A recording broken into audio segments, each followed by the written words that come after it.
Fix that microphone, you egg-sucking dog. Dog. That's right, buddy. Dog. You are totally the biggest mark. And I have half the brain that you do. Hulk Hogan, you can go to hell. And all these people are a bunch of stinking bums, aren't you? Reigning United States heavyweight champion Bret Hitman Clark.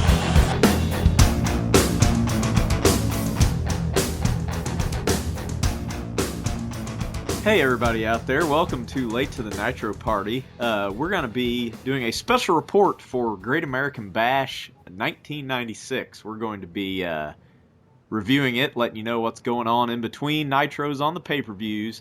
You're going to have me and Grant with you here tonight. Grant is currently tending to his small child, who is shrieking uncontrollably in the background. The challenges of being a single parent in America on this podcast. So anybody that wants to send Grant money to help him out because he's a single parent, be sure we'll get you his address. We will post his address and phone number at the end of this podcast. So be sure to stick around to send Grant your check or money order, care of Klondike 5. All right, sorry. Great American Bash 1996. Grant is going to be back with us here shortly, we hope. And, oh, there he is. Yep, he's yelling. He's yelling at his child. Don't murder the cat with this, please. Yeah, the cat. Here you go. Here's your baseball bat. And here's your cell phone. There you go. You got it. You got him all taken care of there? Probably not, but... Yeah, we'll see how it goes. If you got to take off, I can wing it. I pretty well got everybody set up for... I've already made our introduction, and we're pretty well ready to go. So, Great American Bash 1996 took place in Baltimore, Maryland at the Baltimore Arena. Attendance was approximately 9,000 people. Approximately 250,000 people bought this on pay-per-view, so a decent number of buys. 250,000 buys. Sorry, I'm bad at math.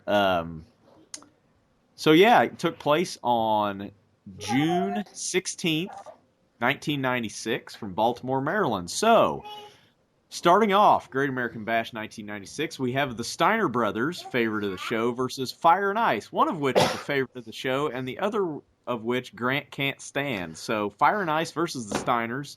What do we think? Real quick before we jump into that, we got 3 dark matches. Oh, okay. I don't have those on my list here. Who do we got for dark matches? Rocco Rock defeats Jerry Sachs. In a singles match? A singles match. Nice. I don't know who's the better singles worker of those 4. Were these taped for a main event? That's usually what they do with pay-per-view dark matches. They show them on main event. I think so. Prior to the show. Okay. VK Wall Street defeats Jim Powers. And Jim Duggan defeats Disco Inferno. Damn it. I know. Anyhow, Steiner Brothers versus Fire and God, I hate Ice Train so much. They beat the shit out of each other.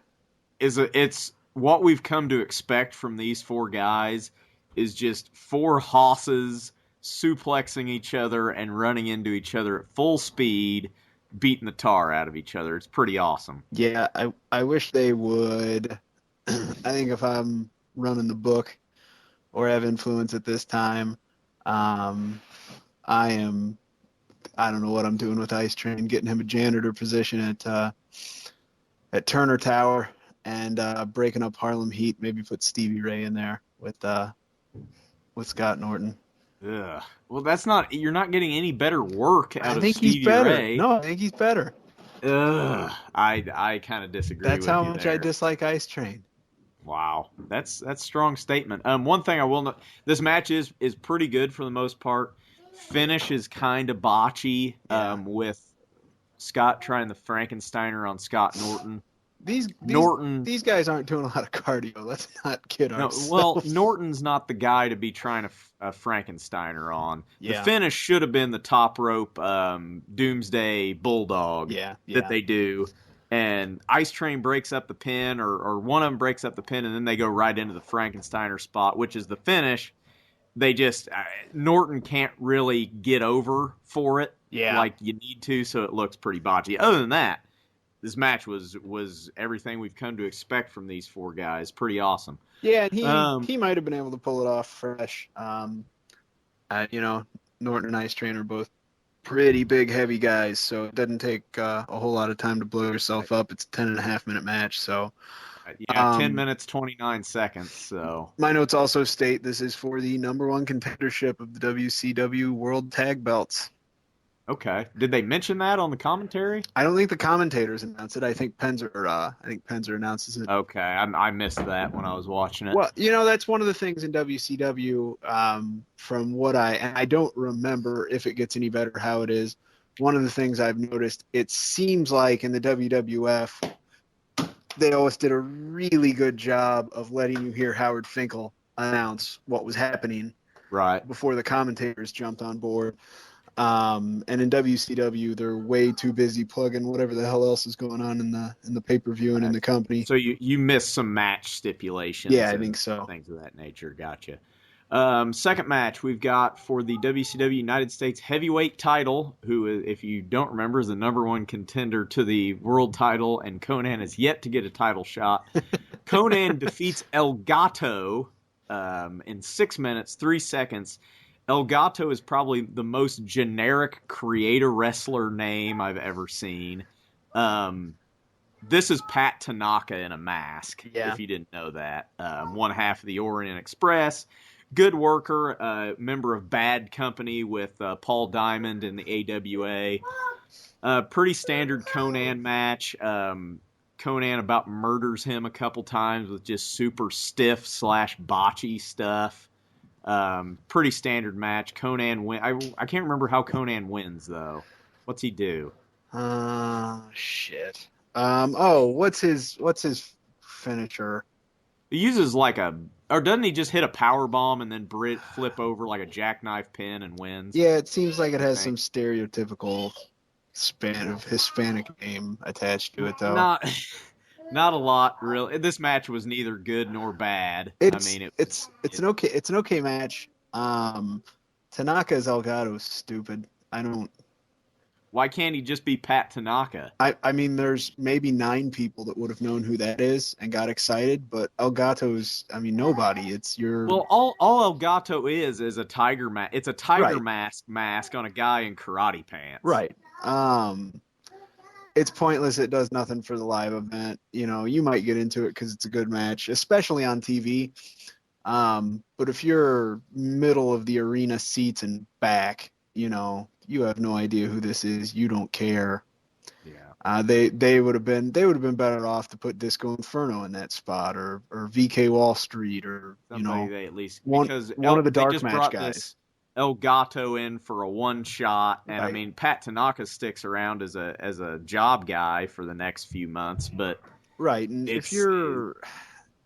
certainly could have came up with somebody already on the roster instead of just slapping a mask on Pat Tanaka. And if you're buying into this as a sport, which a lot of people still kind of are at this point, especially older people, why is El Generico getting a #1 contender shot? Right. Yeah, that's a good point. I mean, they do preface it with, I think on the previous Nitro, they talk about how El Gato is huge in South America. He's, a South American champion. Yeah. So, they do try to get him over a little bit with mostly made-up statistics. But. Well, and I was going to say, I think you get a lot more mileage out of something like that when you bring in a Rey Mysterio and say, hey, this guy's a big fucking deal. And then he's like flipping around doing crazy shit. And, then you see it and you're like, oh, hell, this is something new. We're not used to this. This guy is a big fucking deal. So, yeah, not a lot to be said about only that. Only a 6-minute match. Standard. Yeah. Next, we have a match, and I didn't realize until I watched this show that the Lord of the ring that DDP's been wearing around is like a title. Yeah. Like he has to defend it and shit. Yeah. Whatever. I don't know how I feel about that one way or another, but I will say, when's the last time a football player put their Super Bowl ring on the fucking line? Exactly. Exactly it ought to work. When the fucking Patriots win the Super Bowl the next year, they come out and lose to the fucking Browns first game. Browns are the fucking world champs. They have to defend their title. Yeah, and then whoever's got the belt going into playoffs, they should get a bye all the way to the division championship. There you go.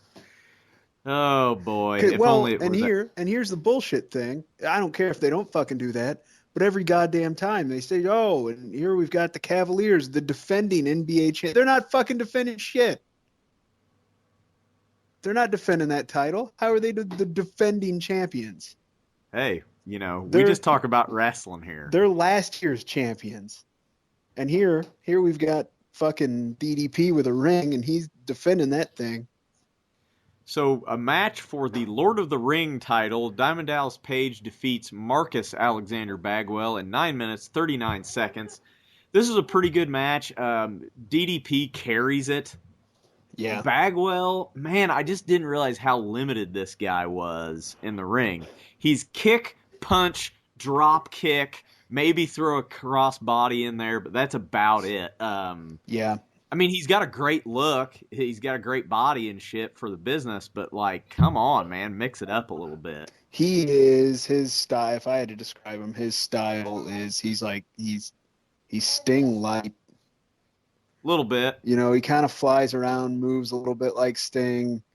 He's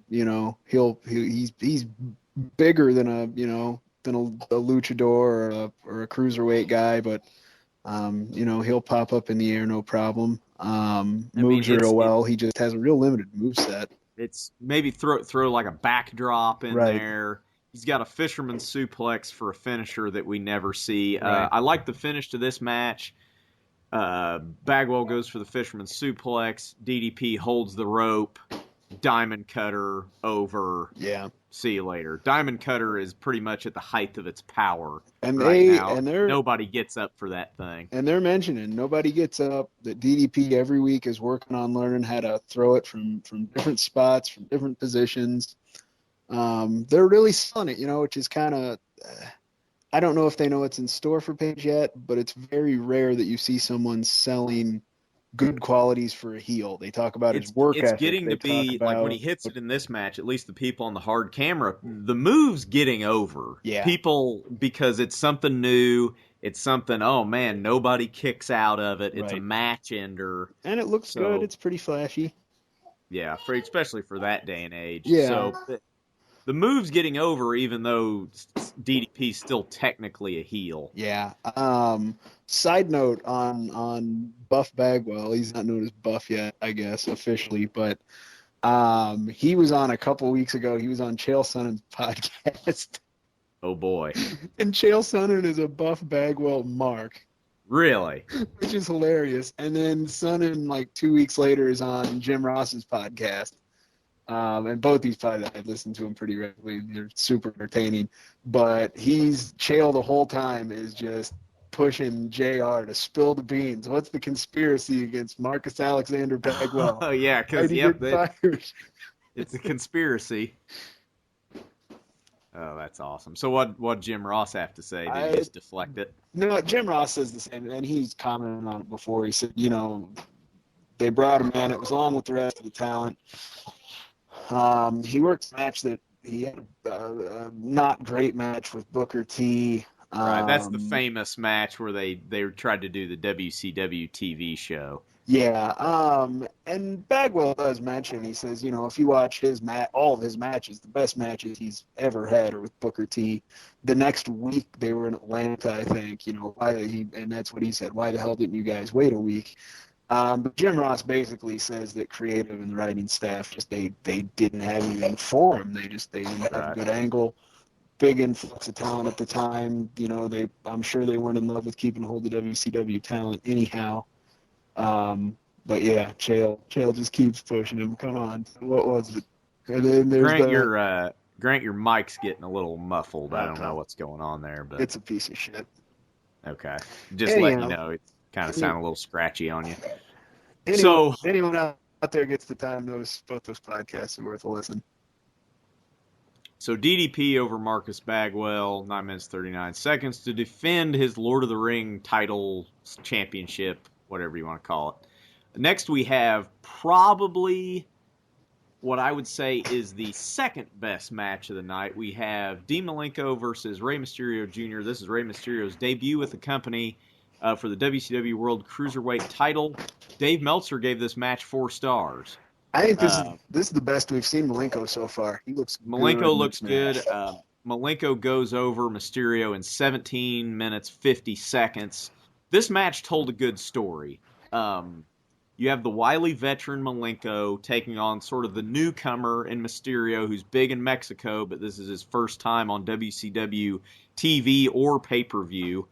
Malenko is working a body part most of the match. Mysterio does a great job of selling the arm. Malenko's really sort of works as a babyface until the very end. Yeah. Because he's getting frustrated with Mysterio keeps kicking out and he won't tap to all these different arm submissions and whatnot. Malenko finally hits a power bomb in the corner and puts his feet on the ropes to secure the 1-2-3 and get the win. So Malenko sort of heals out at the end of this match, which I like. Yeah, no, this is the second longest match of the night. Yeah, this is a good match.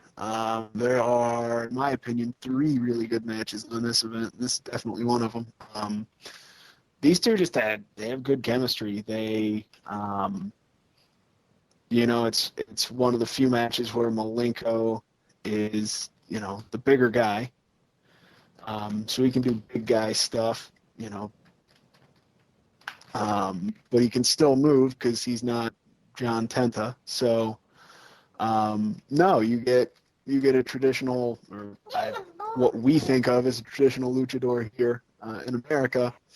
High flying Rey Mysterio versus a mat technician like Dean Malenko, and they put it together really fucking well. Yeah, and I mean, really, you could throw these guys in anywhere, and they're going to put on a pretty darn good match. So had pretty high expectations coming into this. As we all know, big things to come from Rey Mysterio Jr. I mean, he's only going to get bigger from this point on. So it'll be interesting to see his career sort of unfold. And I mean, Malenko's always going to give you know what you're getting from him. I mean, he's going to be very snug, a lot of mat-based stuff. But like you said, in this match too, he does a few more power moves than normally you see from him, because he is actually one of the few times you'll see him working as the bigger guy. So, awesome match. Go check that one out on the network. Just pull it up. I mean, if you don't want to watch this whole card, watch this one and maybe a couple other matches on the card are worth seeing. Next up, we have a throwaway match between John Tenta defeats Big Bubber, as Dusty would call him. I love Go ahead. The best part of any big man match like this is hearing Dusty Rhodes call it. Yeah.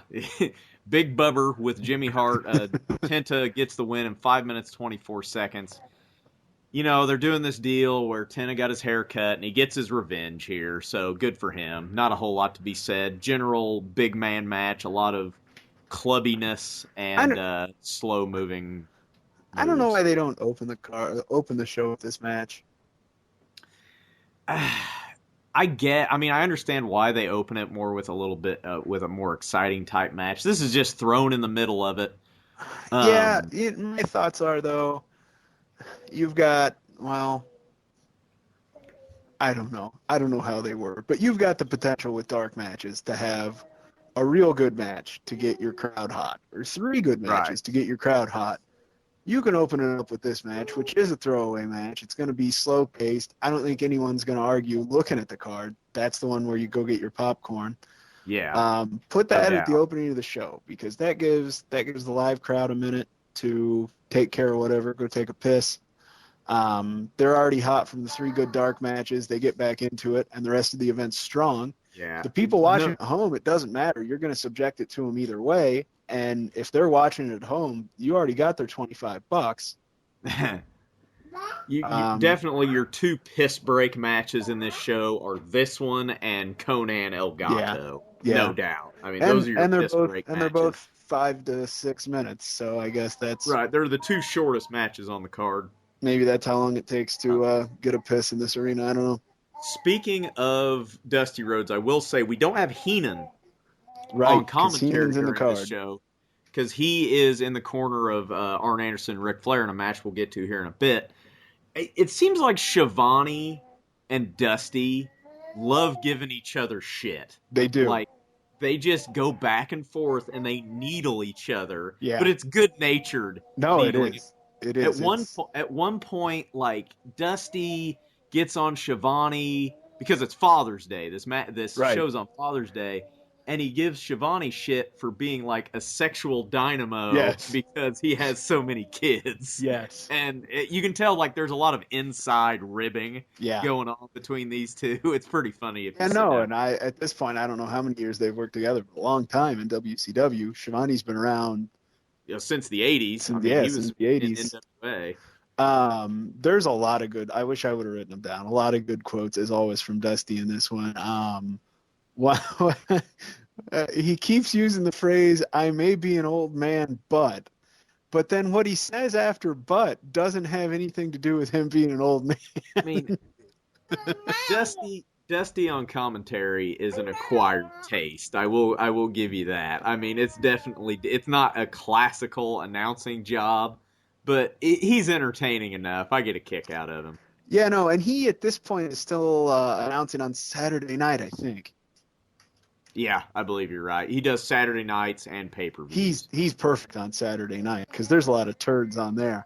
There's a lot of matches that aren't necessarily entertaining, but you get Dusty commentating, and it makes it bearable just because you never know what the hell he's gonna say. Okay, moving on.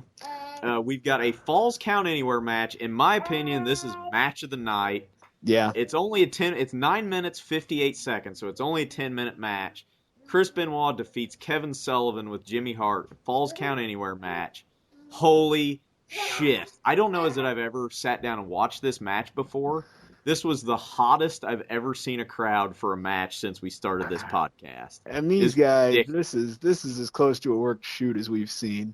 Yes, they beat the holy hell out of each other. Benoit, it's funny because they start in the entryway and they brawl through the crowd all the way up into the corridor of the arena. They go into the bathroom. Sullivan hits Benoit in the head with the stall door. Yeah. Like wedges his head. Like that was real. Yeah. He clubbed him in the head. He sandwiched his head between a bathroom stall door and the bathroom stall and just friggin' hit him as hard as he could. Yeah.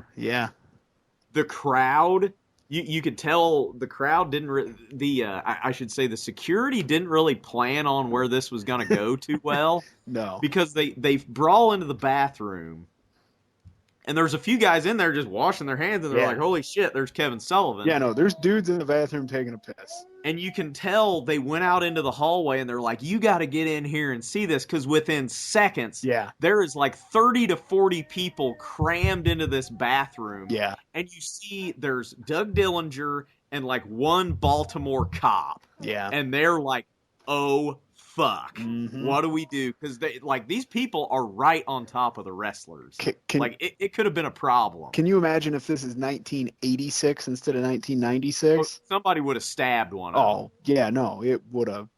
Yeah. And this is where we get the famous line from Dusty of, there's a woman in the men's bathroom. He goes, and there was some woman just went in there to see what was going on. Yep. It was fucking amazing. And people are going apeshit for it. Yeah. Hey, Zach's here. Yeah, I remember that match. Yeah, I remember. It's the best match on the card. It's freaking awesome. Atlas, what do you think? He's being Hi. He's being pretty quiet over there. We like it. He's doing a good job. Okay, I'm sure you're like this for a reason, but are you on speakerphone again? No, I'm not. Okay. It sounds better than it did. He was a little muffled before. The volume's just really low, I guess, maybe. Okay. He sounds fine in my ear. Check your it might be check my your end. Dealy Whopper there. Oh, yeah, I was way down. Yeah, Zach, you already missed our commentary on the John Tenta Big Bubber match, so, and we're not going back to it. I know that's your favorite, but Pretty riveting. you missed it. I like I'll how this Falls Count Anywhere match worked because it actually ends in the ring. Yeah. They brawl throughout the entire arena. They never went into the ring at one point until the finish of the match. They get back in the ring. Benoit gets a table. Before that, Benoit takes a nasty spill down the stadium steps. Oh, yeah. That probably ruptured a disc or two. Like, these guys are full on punching each other in the head for 9 minutes. And then they get into the ring. Benoit sets up a table on top of the turnbuckles and superplexes him off of it, and Benoit gets the win. That's like I said, that must have stood out to me whenever I rented that, and probably when you was were 1998. when you were 12 years old. Yeah, I remember renting that from BNC and thinking even then, like, holy crap, this is amazing. It's the hottest crowd I've seen. I do like, and I think this is a testament to part of why the crowd's so hot. Part of it's just that they're stiff, and you can hear that in the arena. You can tell. Usually you start in the ring and you get the crowd into it. You get them warmed up, and then you leave the ring for somewhere in the arena. Even if it's on the floor, half the arena can't see you. Right. This way, they're watching it. They're watching it on the screen. They're anticipating. It's moving closer. It's moving closer. Holy shit! Are they gonna get into the arena floor? Are we gonna see this?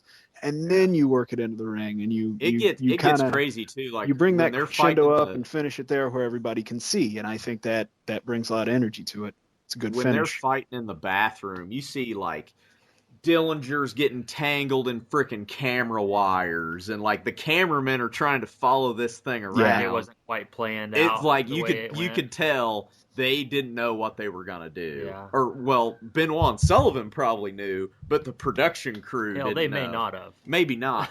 But you could tell Dillinger at one point when people start really crowding into that bathroom, you see Dillinger sprinting to get in between wrestlers and the crowd to keep people back. And I thought this Baltimore cop was going to deck somebody.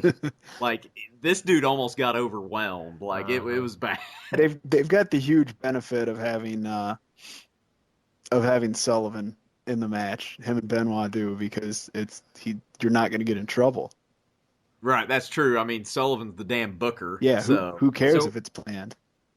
So I don't remember this match, the Malenko and Mysterio. What did you guys talk about with it? It got the highest rating. Go watch it. It was awesome. It's vintage Malenko and Mysterio. Meltzer gave it Malenko heals out a little bit at the end of it, which I like. Malenko is a little bit of a heel. So this is I said I think this is the best we've seen Malenko so far.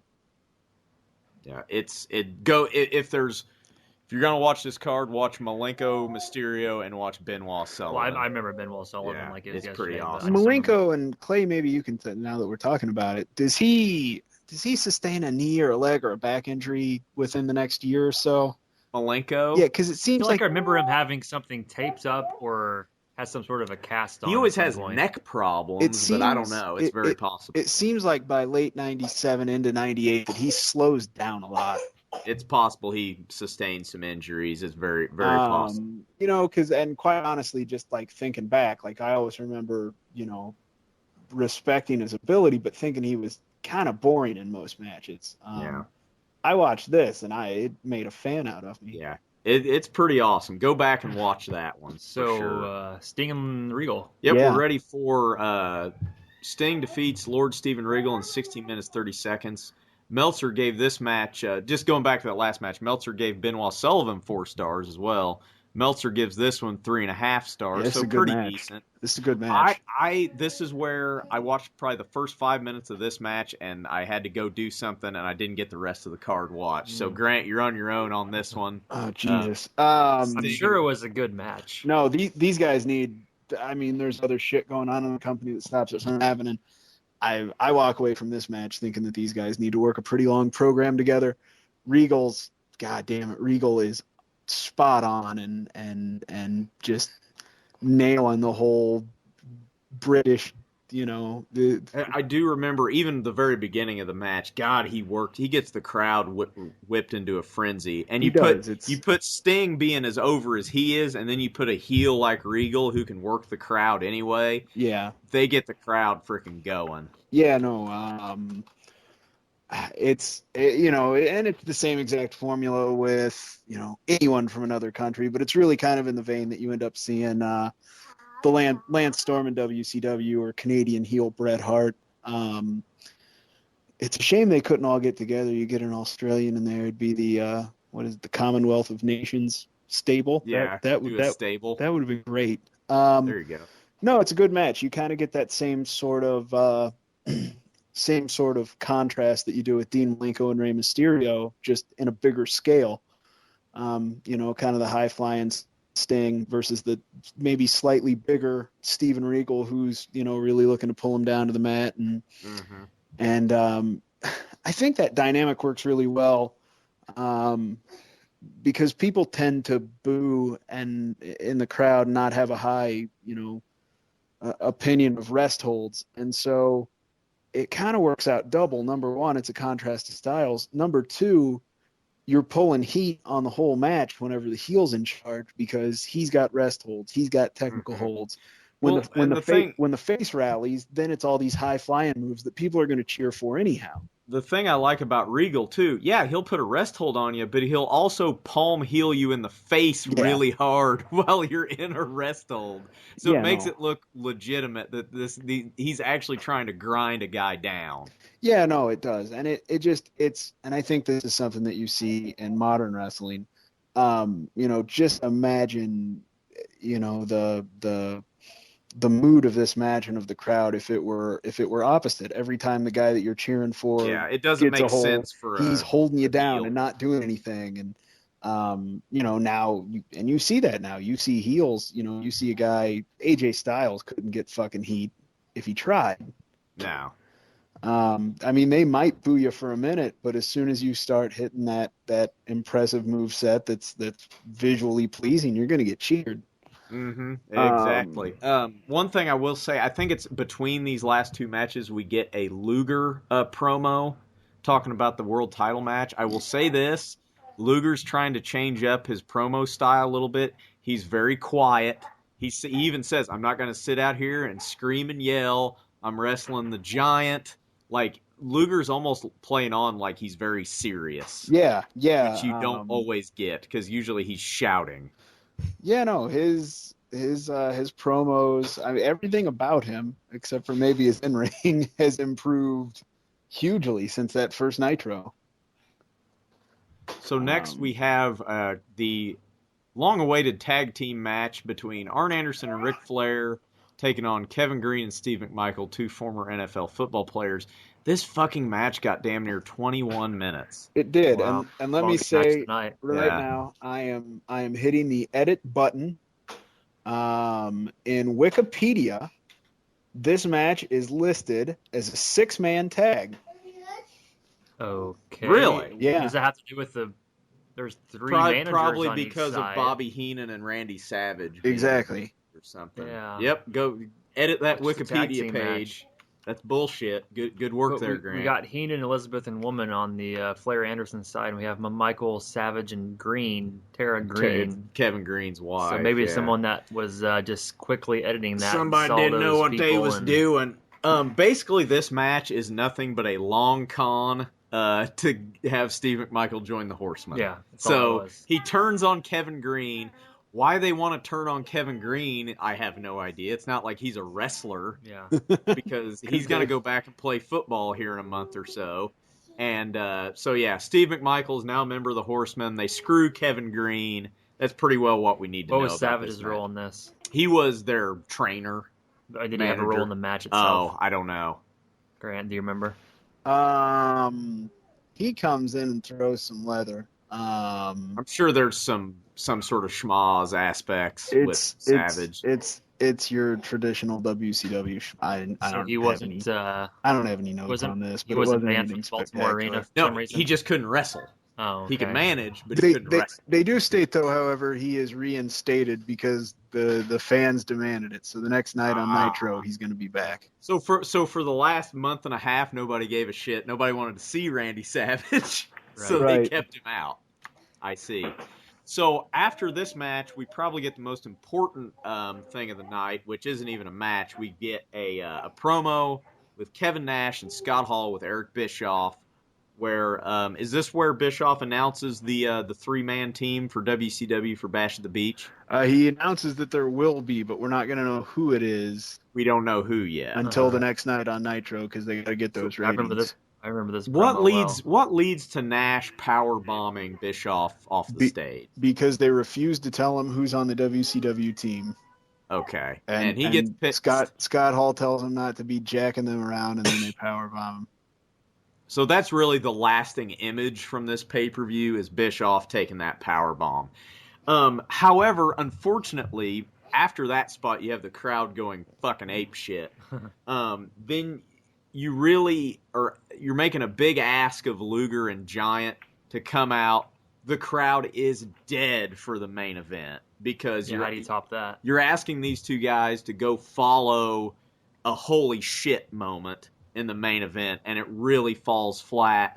Main event, Giant defeats Lex Luger in 9 minutes, 21 seconds to defend the World Heavyweight title.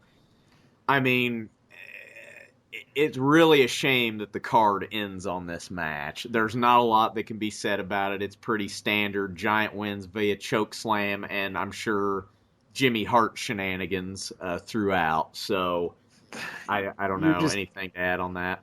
You're not going to get much out of these guys. I mean, really, not pay-per-view main event. I'll tell you what, the way that you make this match exciting, it doesn't matter what happens for 9 minutes and 20 seconds, as long as that last second is Lex Luger putting the Giant in the torture rack. So did he attempt the rack in this match? I don't think he does. Wow. No, you know what? I take that back. I think he tries it, and I think he maybe gets his foot up. But it doesn't matter what happens. If this match, if one of the last things you see on this pay-per-view isn't the Giant up in the torture rack, you're not coming out of your seat. And then Jimmy Hart can screw him. Right. I mean, Luger doesn't have to win. Luger shouldn't win, honestly. Yeah, there's ways to make Luger look like a badass without having him win, but so that's Great American Bash 96. Yeah. Check it out on the network. If you don't want to watch the whole thing, watch Malenko, Mysterio, Benoit, Sullivan. Sting, Regal is good. Other than that, the opening match is good. And, I mean, Arn Flair and McMichael, Kevin Green is a 20-minute match to further an angle. And we have our fourth horseman since Pillman left. So that's important. And, of course, Bischoff getting powerbombed off the stage by Kevin Nash is a pretty big deal. So they should have made check it out. They should have made that tag match the main event. I'd be okay with that because the main event with Giant Luger was really, really fell flat. I mean, yeah, and WCW's not married to putting the title match lower on the card. So yeah, or when Bischoff gets powerbombed, say Eric Bischoff's dead. We have to cut the pay-per-view short. Kick everyone who bought $5 back. So I don't remember the specifics, but did they acknowledge that Bischoff is who he is at this point? No, they don't. They or do was that he just a couple. An announcer doing an interview. They officially announce it a couple nitros later. This is the one where, and this it doesn't kill it for me, but I'm just gonna go crazy here and over the edge. It kills the angle for me when they ask Hall and Nash if they work for the WWF. Mm-hmm. Right, but they have to say no. No, they don't. They don't have to say no. Ted Turner could say, "Vince McMahon, here's $1 billion." I know you're saying, but that's why they had to do that. I remember that was in the shoot interview. That was a big lawsuit. They had to say that. That's a thing where honestly they should have had run down the card, and your last 5 minutes of the show should have been that interview. Bischoff gets power bombed. Oh my God! Good night, everybody. Yeah, that should have been the end. Mm-hmm. Yep. So there you go. Great American Bash 1996. Pretty strong pay-per-view, top to bottom, really. Yeah. Only 2 matches that I would say were kind of meh. I mean, There's maybe a lot- 3. Let me guess which ones those were, not knowing what it said. I'm going to say Giant Luger. Is that what you're meh? I wasn't really And- counting that one because at least it's for a title. Okay, well then Conan Elgato. Yes. And Tinta Bubba. Yes. So skip those if you want. So other than that, we will be here next week, or I guess 2 weeks from now, with the Nitro directly preceding Great American Bash 1996. And until then, good night.